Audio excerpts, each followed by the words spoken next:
신명기 말씀을 살펴보고 있는데 무엇보다도 하나님께서 이스라엘 백성들과 새로운 언약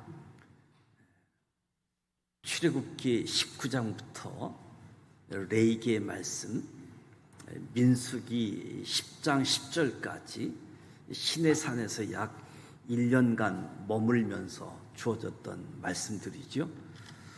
이 말씀들이 신명기에서 다시 모세가 출애굽 2세대들을 향해서 말씀해 주고 있고, 또 이 레위기 말씀에 중심된 말씀이 예수님께서 다시 하나님의 원래의 의도, 뜻이 무엇인지 말씀하는데, 가나안 땅, 약속의 땅에서 지켜야 할 율법의 여러 가지 규정, 아주 자세하고 구체적인 규정들을 말씀하시는데, 오늘 16절은 자신의 죄에 대한 책임, 자기 자신의 죄에 대해서만 책임을 지고 처벌을 받는다. 17절 18절은 사회적으로 취약한 사람들을 보호하도록 하고, 그들과 어떻게 하면 공존할 수 있는지 공존하는 방법을 19절에서 22절에 제시해 주고 있지요. 16절 말씀은 자기 죄로 말미암아 죽임을 당할 것이라. 그 자식들로 말미암아 아버지가 죽음을 당하지 않고 그 아버지로 말미암아 자식이 죽임을 당하지 않는다. 하나님께서는 다른 사람에게 손해를 입혔을 경우 동일한 손해의 형벌을 받도록 하고, 과도한 형벌을 금지하고, 무고한 사람에게는 형벌 가하는 것을 금지하고 있습니다. 하나님께서는 자신의 범죄가 아닌 타인의 범죄로 인해 처벌하는 것을 금지하고 있는 거지요. 역사 소설이나 사국에 보면 삼족을 멸한다라는 말이 언급되어지는데, 범죄자의 친족을 함께 처벌하는 연자죄를 의미하지요. 삼족을 멸한다. 부계, 모계, 척에, 중국 역사를 보게 되어지면 구족을 멸한다라고 이야기하게 되어지는데, 요즘 북한 탈북민들에 의해서 이야기하면 북한도 구족을 멸한다라고 이야기합니다. 그러니까 8촌, 사촌을 넘어서 8촌 친인척 되는 모든 사람들을 책임을 묻고 처벌한다는 거지요. 연자제, 우리나라는 가보개혁, 그때 죄인 본인 외에는 친족을 처벌하지 않도록 폐지했지만 사회적으로 계속 잔존해왔고, 1980년대에 모든 국민은 자기 행위가 아닌 친족의 행위로 인하여 불이익한 처벌을 받지 않는다.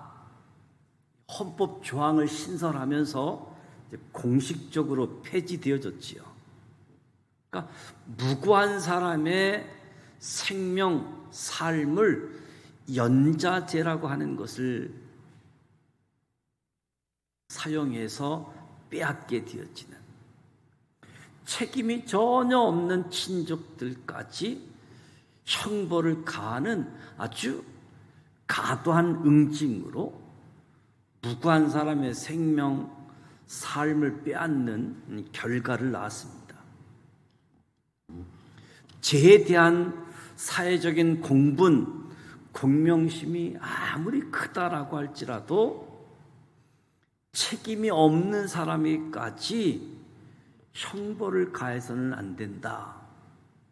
죄를 범한 당사자에게만 책임을 묻는 것이 하나님의 정의의 관념에 합치되어지는 거지요. BC 1450년경에 주어진 말씀. 오늘날도 연자제 이 형벌을 취하고 있는 때에 하나님은 당사자에게, 그러니까 하나님은 우리와 1대1 관계에 있다는 사실입니다. 하나님과 우리의 관계는 1대1의 관계. 율법을 통해서 한 사람 한 사람 인격적 주체로 자유, 권리, 그에 따른 책임과 의무가 있음을 분명하게 해주는 거지요. 때로는 여러분이 성경 말씀을 읽으면서 모순되어지는 말씀, 신명기 5장 말씀을 보게 되어지면 나를 미워하는 자의 죄를 갚되 아버지로부터 아들에게까지 3, 4대까지 이르게 한다. 또한 이스라엘 족속에게 가나안 땅을 정복할 때 가나안 족속의 아이들까지도 멸절하도록 하고, 뿐만 아니라 이스라엘 족속도 하나님을 버리면 젖먹는 아이까지도 멸망할 것이라고 말씀하게 되어지는데, 이 말씀을 접하면 한편으로는 하나님께서 왜 이토록 잔인하신가 의문을 품을 수 있게 되어졌는데, 오늘 이 말씀을 보게 되어지면 하나님께서는 맹목적으로 무고한 자들까지 심판하시는 분이 아님을 알 수 있는 거지요. 이런 의문에 대해서 예수님의 제자들도 예수님께 묻지요. 날 때부터 시각장애가 있는 사람을 두고 이 사람의 시각장애가, 이 사람이 앞을 보지 못하는 것이 누구의 죄로 인함입니까? 태어날 때부터 앞을 보지 못하는 사람, 자기 죄입니까? 그의 부모의 죄입니까? 묻기도 하지요. 그 질문에 대해서 예수님께서 분명하게 말씀하는 것은 부모의 죄로 인한 것이 아니다라고 말씀합니다.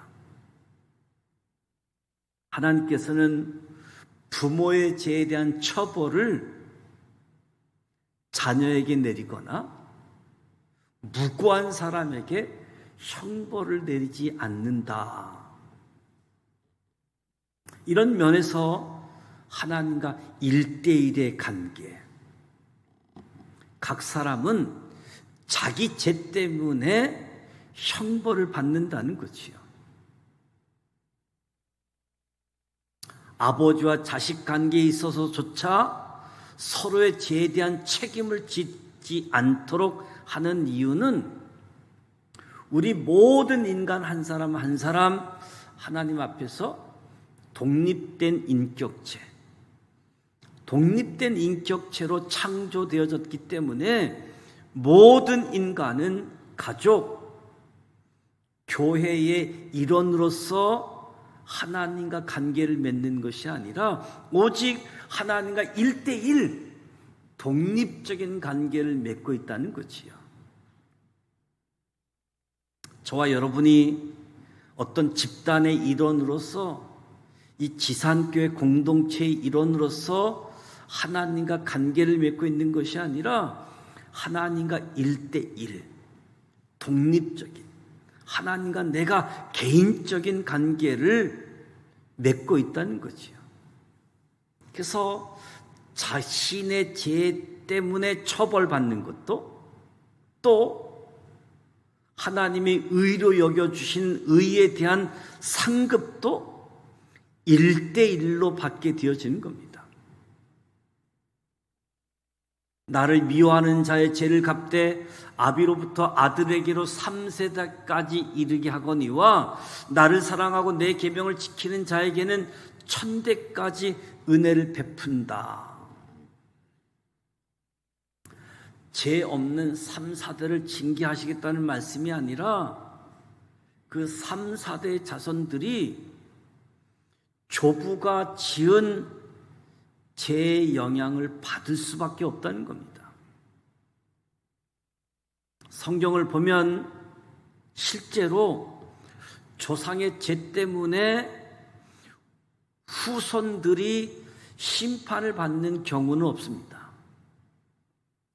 남북 분열 왕국, 북왕국 이스라엘의 경우 여로보암의 자손들이 여로보암의 죄로 인해 심판받는 모습처럼 나오지만 사실은 그들이 여로보암을 본받아서 그들 스스로 죄를 범했기 때문에 하나님의 심판을 받은 거지, 여로보암 때문에 심판을 받은 것은 아닌 거지요. 그래서 오늘 말씀 기억하면서 인간은 누구나 하나님과 집단이 아닌 개인으로서 1대1의 관계를 맺고 있다. 부모나 자녀가 우리를 대신하여 징계를 받을 수 없고 그들 믿음 때문에 내가 구원받을 수도 없다는 거지요. 반대로 부모나 자녀를 대신해서 내가 징계를 대신 받을 수도 없고 내 믿음으로 그들을 구원 얻을 수 없다는 사실이지요. 따라서 우리 모두는 다른 사람과 상관없이 하나님과 1대1 관계에서 바른 관계를 맺도록, 동시에 우리 부모와 자녀들이 구원을 받을 만한 믿음을 얻을 수 있도록 우리는 도와주어야 됩니다.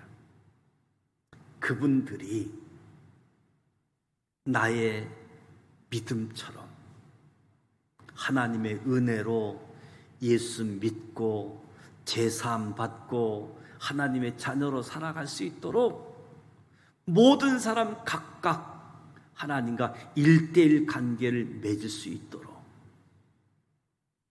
믿는 것이 다가 아니라 믿은 후 어떻게 살아야 되는 이 모습까지도 저와 여러분이 도와주는 거지요.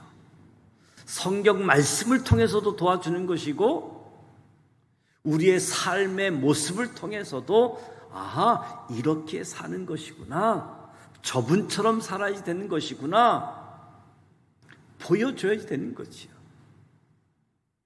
말씀과 다르고 우리의 삶의 모습과 다른 그런 모습들이 하나님에 대해서 이해하지 못하고 하나님을 이해하는데 혼란을 주고 방해를 주는 그런 삶의 모습이 아니라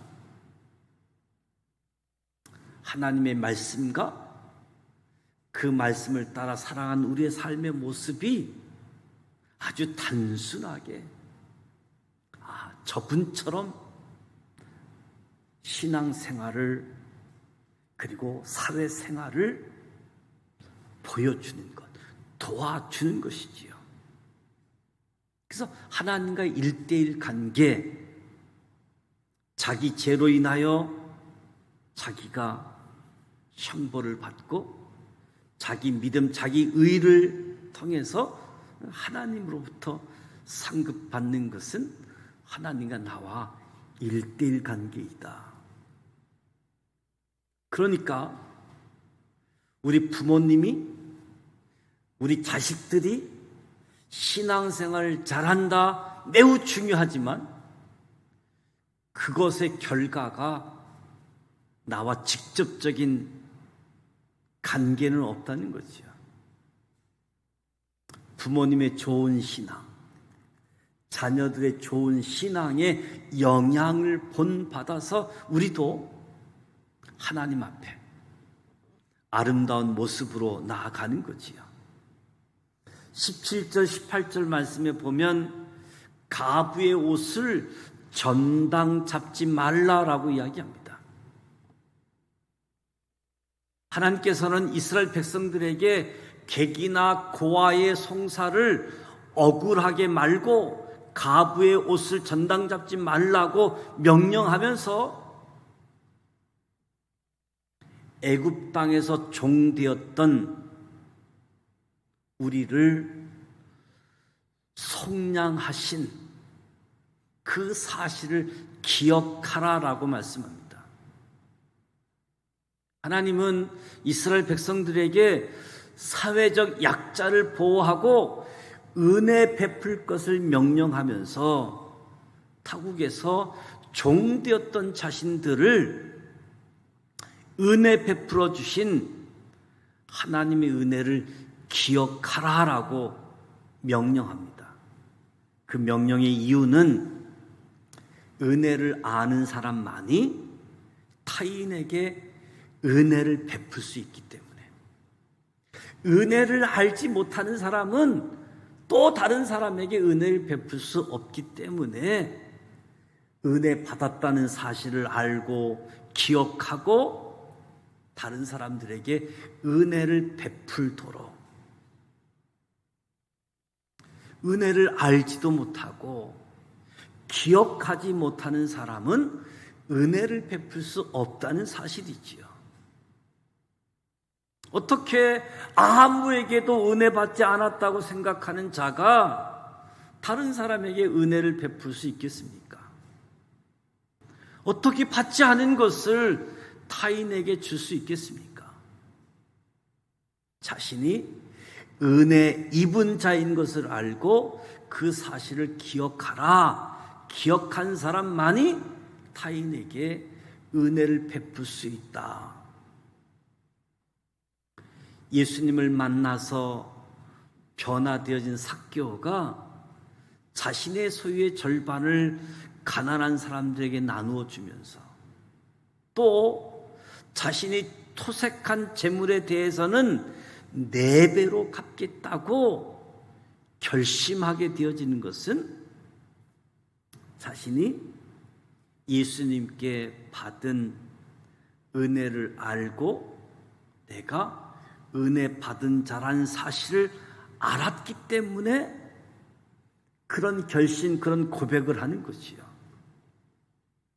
이 말씀을 접하면서 오늘 저와 여러분은 어떻습니까? 우린 과연 하나님의 은혜를 알고 하나님의 은혜를 기억하고 있습니까? 그에 대한 저와 여러분의 답은 내가 이웃에게 얼마나 많은 은혜를 베풀고 살아가느냐 하는 사실이 우리의 답이 될 겁니다. 우리가 이웃에게 무관심하고 오직 자기 자신의 삶에만 연연하는 삶이라고 한다면, 그래서 그 이웃에게 어떤 은혜도 베풀지 않고 살아가고 있다면 하나님의 은혜를 아는 자가 아니라고 할 수 있겠지요.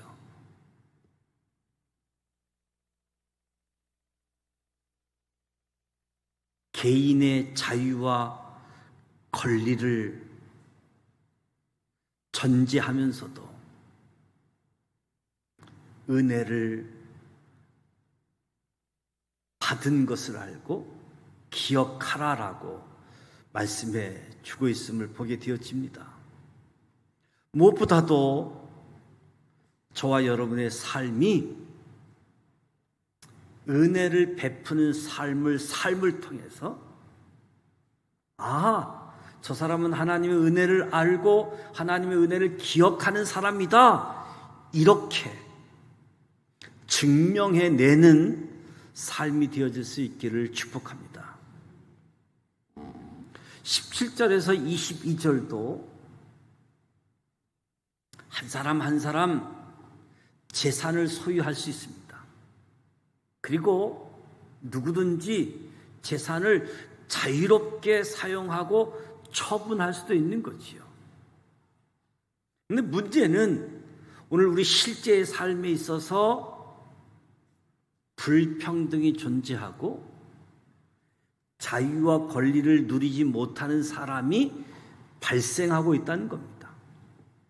그 원인은 돈과 재산을 많이 가진 사람은 여유가 있고 적게 가진 사람은 절박하기 때문에 이 두 사람 사이에는 불공정한 거래가 이루어진다는 거지요.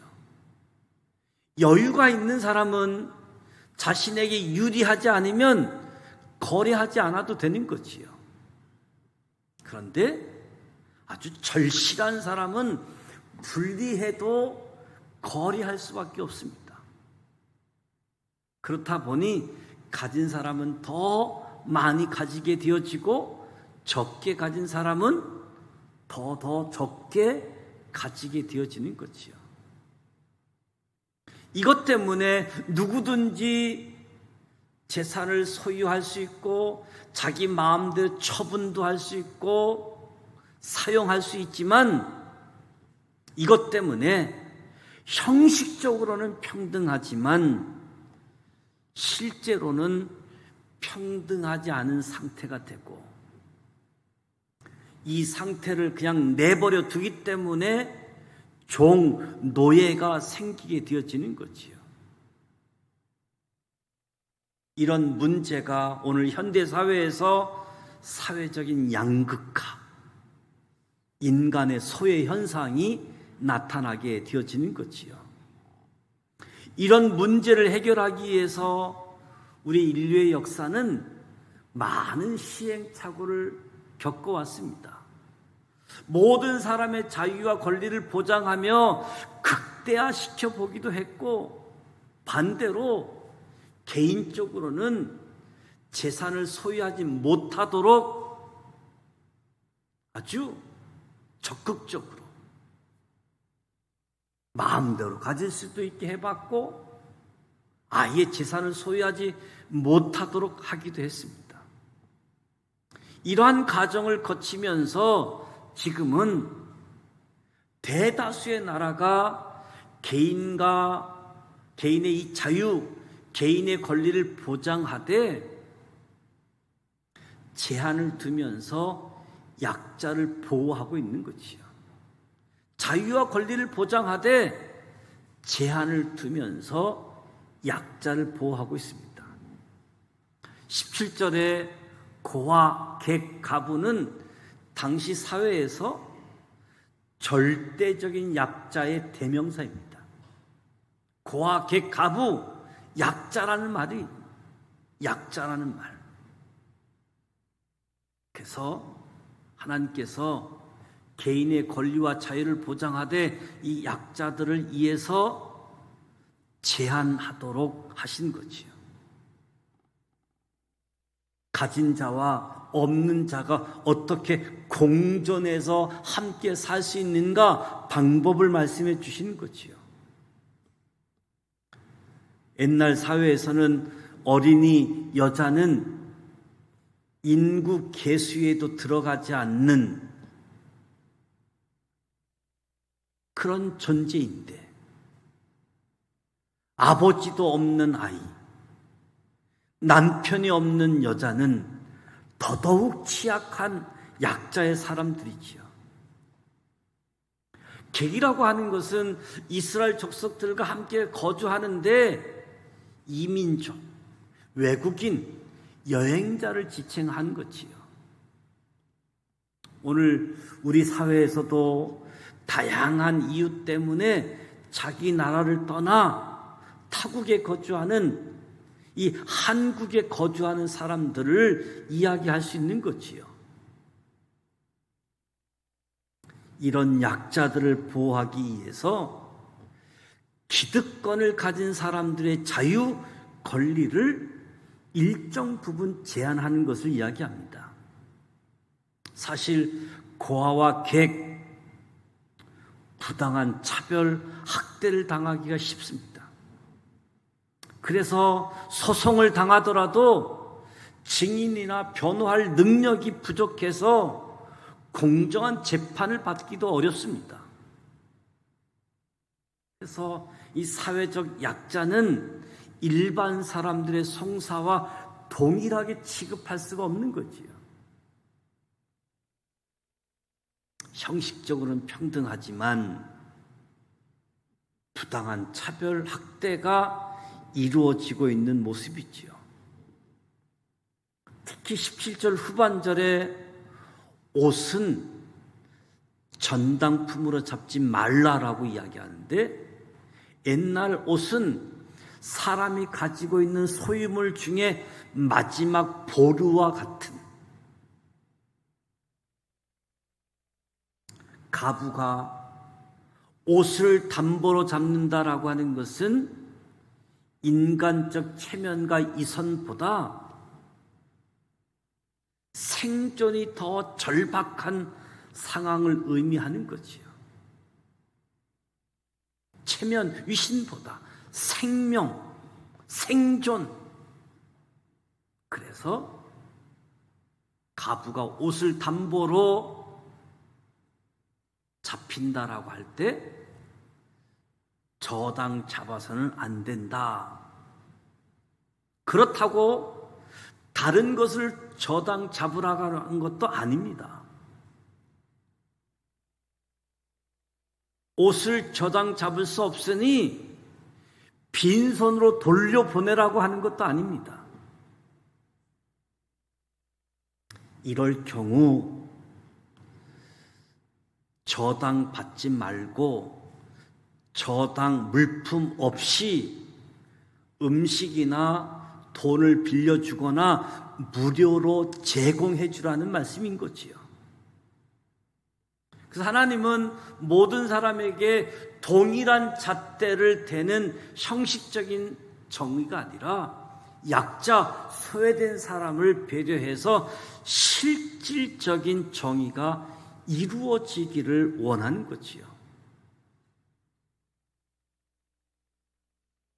사회와 교회에서 이런 역할을 하는 것이 우리 믿음의 사람들의 빛이 되어지고 소금의 역할이 되어지는 겁니다. 오늘 말씀을 기억하게 되어지면 저와 여러분의 소득 중에는 가난한 자들의 몫이 포함되어져 있다. 우리 소득 중에 가난한 자들의 몫이 포함되어져 있다는 거죠. 밭에서 곡식을 벨 때에 잃어버린 곡식을 다시 찾아 취하지 말고, 감람나무를 떤 후에, 포도원에 포도를 딴 후에 남은 것을 다시 따지 말라.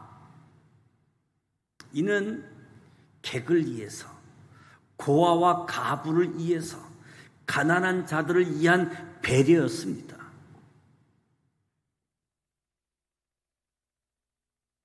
이스라엘 백성들이 소출 중에, 수확물 중에 그들이 차지해서는 안 되는 가난한 사람들의 몫이 포함되어져 있다는 거예요. 그래서 가난한 자들의 몫은 이스라엘 백성들의 밭에서 이스라엘 백성들의 곡식, 열매와 함께 이스라엘 백성의 수고로 나타나는 것이지만 결코 이스라엘 백성들의 몫이 아니다. 만약 이스라엘 백성들이 이 사실을 인정하지 않고 가난한 자들의 몫을 자기들 밭에서 자기들의 수고로 인해서 나타난 곡식 열매이기 때문에 자신들이 다 취하려고 한다고 한다면 이것이야말로 하나님 명령을 정면으로 거스르는 사악한 일들이다.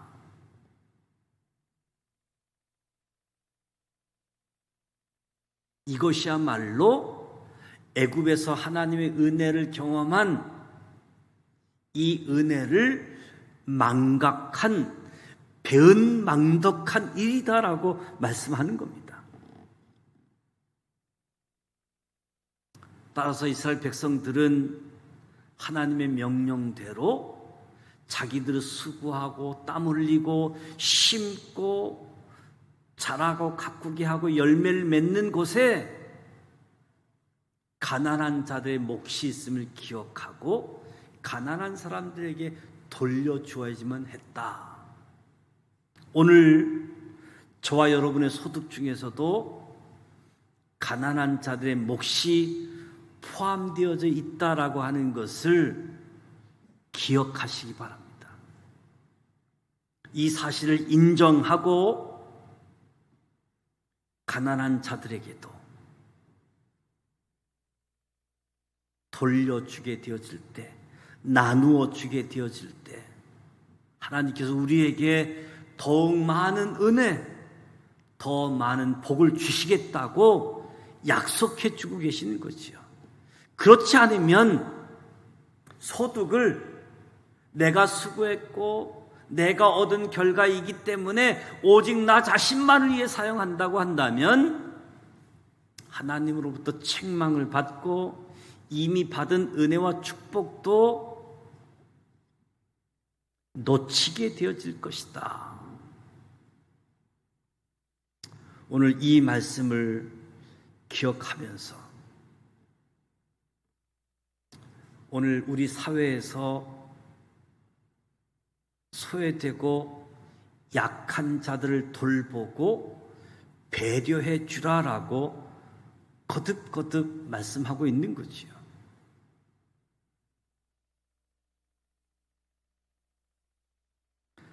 무엇보다 소외되고 약한 사람들, 그들은 우리의 멸시의 대상이 아니라 우리가 억압하고 조롱해야 될 대상이 아니라 저와 여러분이 돌봐줘야 되고 보호해 줘야 되고 사랑해 주어야 될 대상, 우리의 이웃임을 기억하고 저들을 멸시한다고 한다면 저들을 사랑하고 저들을 보호하시는 하나님을 멸시하는 것과 같다. 저와 여러분의 삶의 현장에서 우리 주변을 한번 돌아보시기 바랍니다. 그리고 이 사회에서 약한 자들에게 따뜻한 사랑의 손길을 내밀 수 있기를 축복합니다. 그래서 가진 자와 가지지 못한 자가 함께 공존할 수 있는 방법, 함께 살아갈 수 있는 방법, 하나님의 은혜를 알고 하나님의 은혜를 기억하고 하나님께 받은 복을 나누어 줌을 통해서 우리의 공동체가 더욱 아름답고 행복한 공동체로, 각각 형편과 처지는 다르지만 자유, 권한들을 마음껏 누릴 수 있도록 스스로 제한도 하면서 공동체 구성 전체가 행복하게 하는 하나님의 역사, 이 역사가 저와 여러분을 통해서도, 저와 여러분이 살아가는 삶의 자리에서도 아름답게 실천되어지는 그런 현장이 되어지기를 주님의 이름으로 축복합니다.